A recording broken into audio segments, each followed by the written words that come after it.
to set up the gameplay for doing the hosted King of the Hill type play, I've got 6 different J boxes that I've assembled and put together to do the example and basically run this game to see how it plays out. So here's the host controller, and all these have the recent firmware on it to be able to make it work. The first thing I'm going to do is I'm going to go ahead and plug in the host controller and get him powered up and make sure he's good. He's good. Now, the second thing I'm going to do is set up each of these boxes. So I'm going to put them all into the King of the Hill hosting type game mode. And to do that, I'm going to turn on the screen and switch through the options. And we're actually going to set these up for now because I'm going to do the testing. I want to use the Nerf laser tag LTTO type taggers, Phoenix taggers. So I was going to just do the sample test with that. So I'm going to go ahead and set this up, show you how easy it is to switch the game mode because they're currently in Swaptics. So I'm going to switch them over to Nerf and into the proper game mode. So just turn on the device. The screen powers up. I just put a little graphic in there, kind of tell you that the system's booting, and it prompts and says what it's doing. Okay, so Swaptics King of the Hill tells you the game mode. So first thing I'm going to do is I'm going to hold the button for like 10 seconds. When it starts flashing, I know that it's getting ready to switch the type of taggers. Just hold the button down. There it goes. Now it switches to LTTO, Basic Domination. So we're going to switch over from Basic Domination on over until it says that it's the hosted Jedge-based King of the Hill. And these are all the game modes that are functioning and work with that type of tagger. Now I set this one up, it's ready to go. As soon as it turns on, there it goes, it's ready. Now it's going to host and pair with the host. Here it goes. There it goes. So that signifies after it blinks once, it's locked into the game mode and times out for changing your settings. And then it syncs and pairs with the host whenever it's in LTTO King of the Hill, in the King of the Hill mode for hosting for my Jedge server. So that's the good flash you want to see. Now it's paired. This guy's ready to rock and he's talking to him already. Okay. Now I'm going to go through and go and do all of these real quick and do the same thing. Okay, this is the last one. It's been completed, and it's about to pair with the host. And there it is. So this is how the gameplay actually works. So pretend this is a field, and every single one of these little dots is a location or a tent or something like that. So let's pretend that this is a big field. Obviously, it's a really large, lots of tents on it. And this is the order of how many, or what functionality for the bases are depending on how many bases you use. So you can use up to 21 bases, right? Starting with the 1, 2, 3, 4. So however many bases you have is how many of these different options and settings are going to be implored in the gameplay. So let's pretend that we only have one base. If we only have one base, then there's just going to be number 1. Okay, so therefore there's only going to be one base on the field. And if you put the base right here in the middle of the field or something like that, that base will always act as the hill.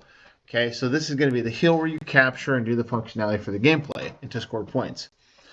If you do incorporate 2 bases, then you would have 2 at the beginning of the game, right? And so let's say we have a spawn. Let's add a spawn point here and a hill point here, right? Or you can even do some spawn point there and the hill in the middle or something like that, right?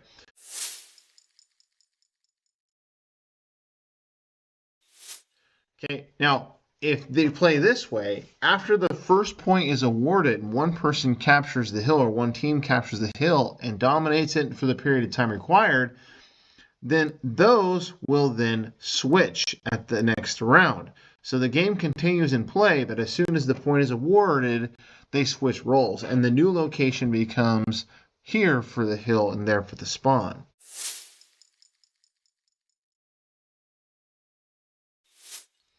All right, now let's say we have a spawn point here, a hill here, and we're using 3 bases. And you can have the spawn point like that, right? now you have 2 different spawn locations for the teams or players to go to, capturing the hill here in the first round. Now, it really depends, and it's randomized, what hill is going to be on which location. So you don't know, or what functionality is going to be each base. So it could be that it starts out with the hills here and the 2 spawn points are over there. You never know, right? But as soon as the round is over, then the hill and the spawns will switch locations. And you may have this, right, on the second round. So if you space them out in good locations for the field, it may prove a bit more advantageous depending on the setup, okay? And so let's say you have it like this, the 2 spawn points are here, and then the next round it switches where the hill is this location and the spawn point's there. And it's going to alternate and change locations for the hill and the spawn points every single round, all right? Make it more interesting. You have a boost.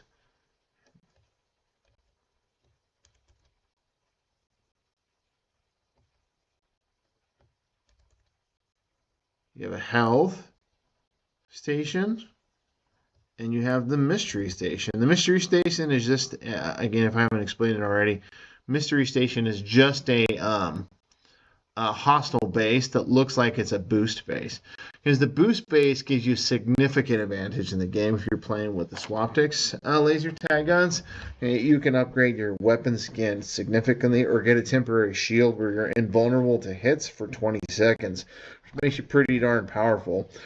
So this is kind of an offset of that to where if you're going to go for it, you have the risk of getting the death station, basically. Well, this mystery base will kill you.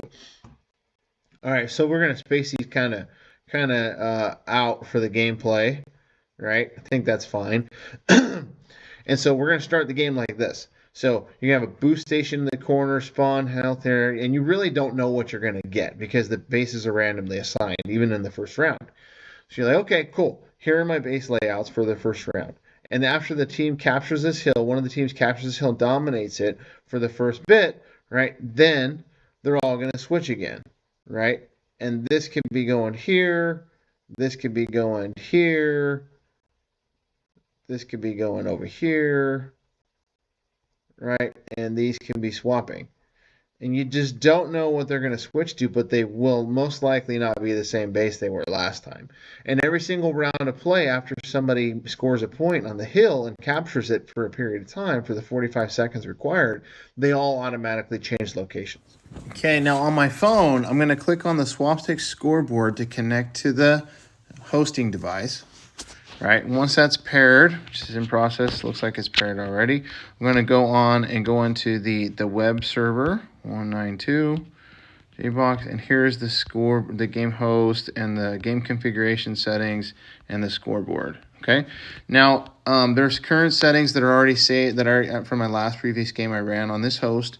Now, if you see this right here, it says JBox is in play. It's already registered those 6 devices, and they're all connected and communicating with the host. All right, so that's ready to go.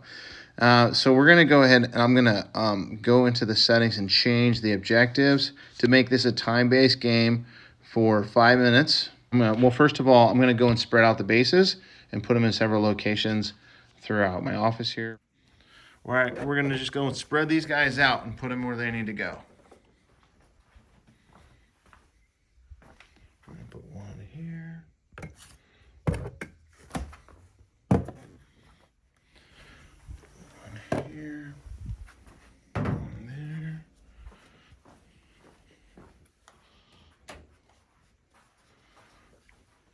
One here.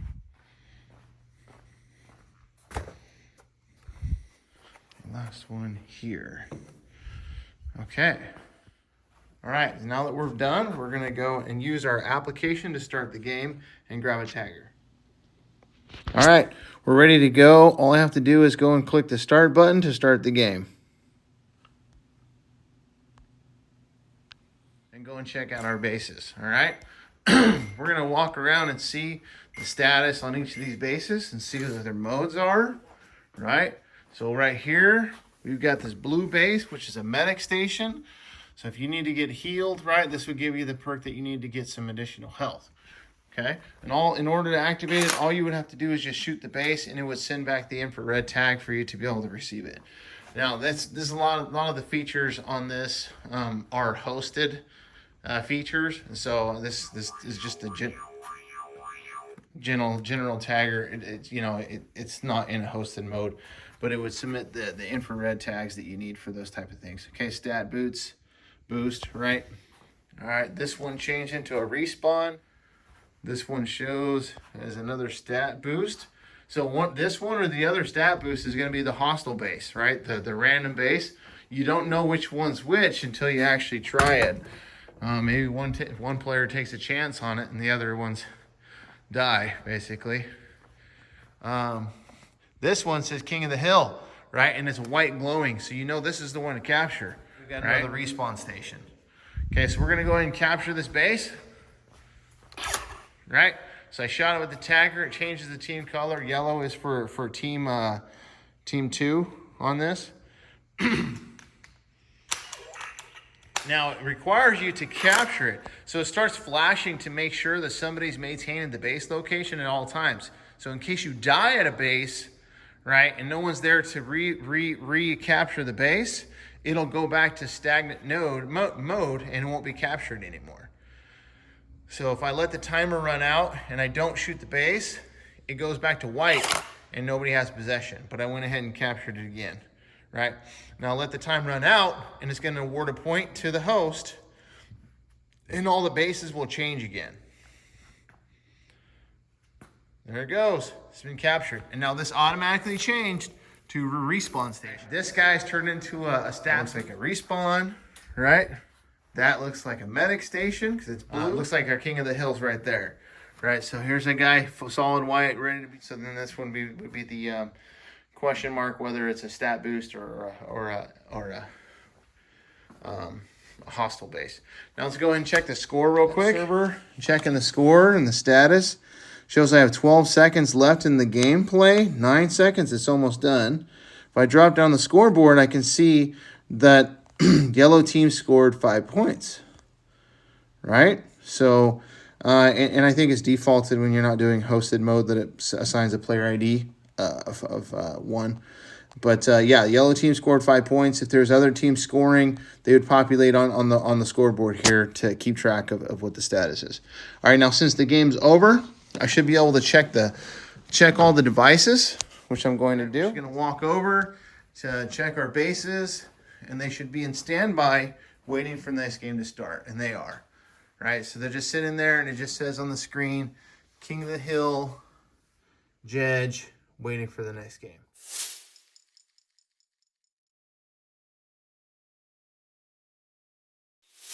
I'm going to go over here and capture this base and make sure everything swaps around. All right, we're green. Base goes green. Starts doing the countdown timer. This time I'm going to let it fail. Like say I got killed at the hill and I was not able to recapture the base, then this is what would happen. It has a certain, like 5 seconds or so for you to shoot it, and then it times out. There it goes, and it becomes recapturable again. We're going to go ahead and capture this guy all the way this time.